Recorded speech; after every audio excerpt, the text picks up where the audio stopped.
शुरू करता हूँ अल्लाह के नाम से जो बड़ा मेहरबान निहायत रहम करने वाला है। अस्सलामु अलैकुम दोस्तों, वेलकम ऑन SGA स्टोरीज़।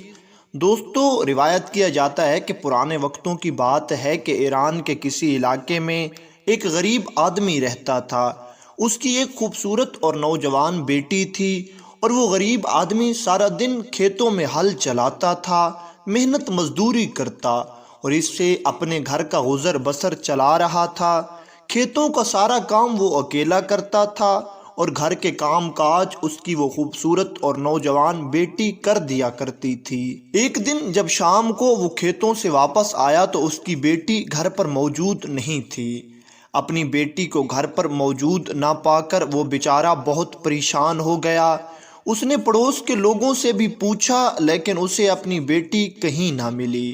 उस बेचारे की परेशानी आसमान की बुलंदियों को छू रही थी। वो रोता धोता हुआ काजी शहर के पास जा पहुंचा और अपनी फरियाद काजी के सामने पेश कर दी। काजी साहब, मेरी एक नौजवान और ख़ूबसूरत बेटी थी। आज सुबह को वो घर पर मौजूद थी। सुबह के वक्त मैं खेतों में काम करने के लिए चला गया और शाम को जैसे ही वापस आया तो मेरी बेटी घर पर नहीं थी। मैंने उसको बहुत तलाश किया है लेकिन वो मुझे कहीं भी नहीं मिली। काजी शहर भी ईमानदार और नेक आदमी था। उसने उस गरीब की परेशानी को अपनी परेशानी समझा और उसने फौरन हुक्म जारी कर दिया कि इस गरीब की बेटी को हर जगह तलाश किया जाए। काजी शहर के हुक्म पर प्यादे पूरे इलाके में फैल गए ताकि वो उस गरीब की बेटी को तलाश कर सकें। लेकिन तकदीर इलाही को कुछ और ही मंजूर था और वो लड़की उन्हें कहीं भी ना मिली। आखिरकार थक हार कर वो काजी के पास आए और कहने लगे, काजी साहब, हमने पूरा इलाका छान मारा है लेकिन इसकी लड़की हमें कहीं पर भी नहीं मिली।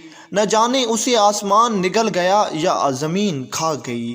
काजी शहर भी बहुत परेशान था। वो किस मुंह से उस बूढ़े बाप को तसल्ली देता जिसका आखिरी सहारा भी उसके हाथों से निकल चुका था। काजी शहर उस बूढ़े आदमी के पास आया और उसको तसल्ली देने लगा, तुम बेफिक्र हो जाओ, तुम्हारी बेटी सही सलामत है और कल सुबह हम उसे लेने जाएंगे।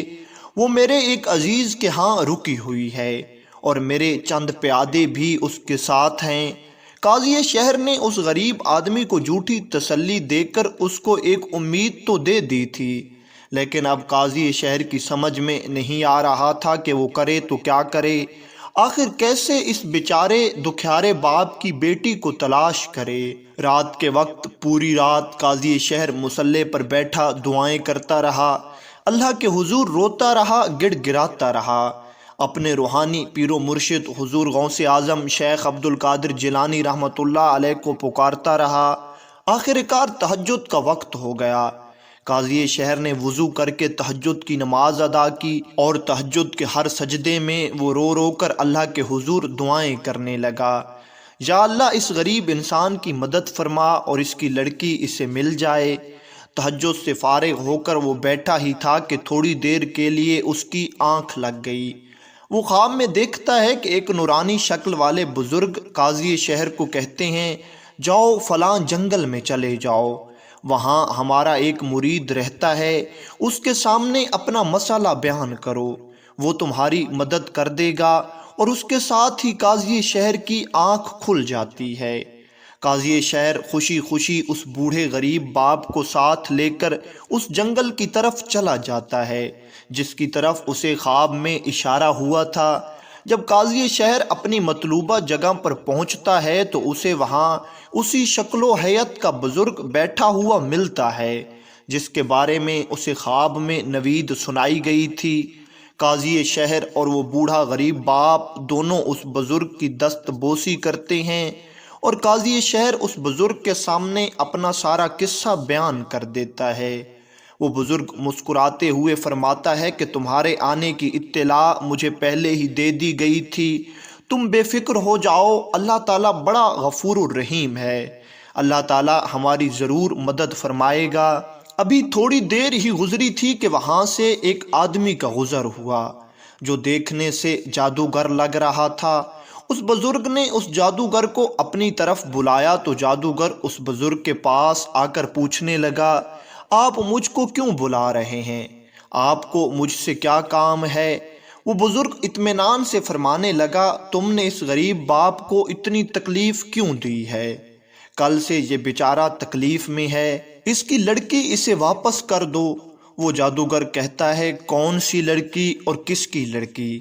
میں کسی لڑکی کو نہیں جانتا، ضرور تم لوگوں کو غلط فہمی ہوئی ہے، میرے پاس کوئی لڑکی نہیں ہے۔ وہ بزرگ مسکراتے ہوئے اس جادوگر سے کہتے ہیں، تو پھر اس پنجرے میں کیا ہے؟ دراصل اس جادوگر کے ہاتھ میں ایک پنجرا تھا جس میں ایک مینا بند تھی۔ وہ جادوگر کہتا ہے کہ آپ کو نظر نہیں آ رہی، یہ میری مینا ہے، بھلا اس سے آپ کی لڑکی کا کیا تعلق؟ وہ بزرگ فرمانے لگتے ہیں، اچھا تم ایسے نہیں مانو گے، ادھر لاؤ اپنا پنجرا ہمیں دکھاؤ، ہم اپنی لڑکی خود ہی ڈھونڈ لیتے ہیں۔ وہ جادوگر اپنا پنجرا اس بزرگ کے سامنے زمین پر رکھ دیتے ہیں۔ بزرگ قاضی شہر کو کہتے ہیں کہ اس پنجرے کے اوپر اپنی چادر ڈال دو۔ قاضی شہر اس پنجرے کے اوپر اپنی چادر ڈال دیتے ہیں اور سب لوگ اللہ تعالیٰ کی قدرت کا تماشا دیکھنے کے منتظر تھے۔ وہ بزرگ تھوڑی دیر کے لیے وظیفے پڑھتے رہے اور پھر اس چادر کی طرف پھونک مارتے ہیں اور پھر اس بوڑھے غریب باپ کو کہتے ہیں کہ آؤ اس چادر کو اٹھا لو۔ جیسے ہی وہ غریب اور بوڑھا باپ اس چادر کو اٹھاتا ہے، نیچے اس کی بچی صحیح سلامت موجود ہوتی ہے اور وہ پنجرا اور مینا غائب ہوتے ہیں۔ باپ جیسے ہی اپنی بچی کو دیکھتا ہے تو اس کی خوشی کی انتہا نہیں رہتی۔ وہ اپنی بیٹی کو سینے سے لگا لیتا ہے اور اسے خوب پیار کرتا ہے۔ ادھر جب جادوگر نے یہ سارا واقعہ دیکھا تو وہ اس بزرگ کے قدموں میں بیٹھ گیا اور عرض کرنے لگا، حضور مجھے معاف فرما دیں، مجھ سے بہت بڑی غلطی ہو گئی ہے، میں آپ کا مرتبہ پہچان نہیں سکا۔ وہ بزرگ پوچھتا ہے، اچھا بتاؤ تم نے اس لڑکی کو کیوں اٹھایا تھا؟ تو وہ جادوگر کہتا ہے کہ میں ایک جادوگر تھا اور میں لوگوں کو کرتب دکھا کر ان سے رقم وصول کرتا تھا۔ میں نے اس لڑکی کو اس لیے اٹھایا تاکہ اسے اپنی جادو کے طور پر پیش کر سکوں اور جب چاہوں اسے مینا سے لڑکی کی شکل میں بنا دوں اور پھر لڑکی سے دوبارہ مینا کی شکل میں بنا دوں اور اس طرح لوگوں کے سامنے یہ کرتب کر کے میں خوب رقم وصول کر سکوں۔ وہ بزرگ فرماتے ہیں کہ کیا تمہیں نہیں پتا کہ اسلام میں جادو منع کیا گیا ہے، خاص طور پر ایسا جادو جو کسی کے نقصان کا باعث ہو، اس کے لیے تو خاص وعیدیں آئی ہیں۔ تمہیں چاہیے کہ جادو سے توبہ کر کے اللہ کے حضور اپنے گناہوں کی معافی مانگو، تمہیں چاہیے کہ یہ کاروبار بند کر دو۔ وہ جادوگر ہاتھ جوڑ کر عرض کرنے لگا، حضور میں جادو تو بند کر دوں لیکن پھر میری روزی رزق کا کیا ہوگا؟ وہ بزرگ مسکرائے اور اطمینان سے فرمانے لگے، تم بے فکر ہو جاؤ، اللہ تعالیٰ نے جو تمہارا رزق لکھا ہے وہ تمہیں ضرور مل جائے گا، اس کے لیے تمہیں کوئی ناجائز کام کرنے کی ضرورت نہیں ہے۔ جب وہ جادوگر اس بزرگ سے یہ بات سنتا ہے تو اس کی سمجھ میں سب بات آ جاتی ہے۔ وہ ہاتھ جوڑ کر عرض کرتا ہے کہ حضور میں آج سے جادو کرنے سے توبہ کرتا ہوں اور آپ مہربانی فرما کر مجھے اپنا مرید بنا لیجئے تاکہ میری آخرت بھی سنور جائے۔ اور اس کے بعد وہ جادوگر اس بزرگ کے ہاتھ پر مرید ہوتے ہیں اور پھر وہ جادوگر، وہ بوڑھا باپ اپنی بیٹی کے ساتھ اور قاضی شہر سب لوگ ہنسی خوشی اپنے گھروں کو واپس آ جاتے ہیں۔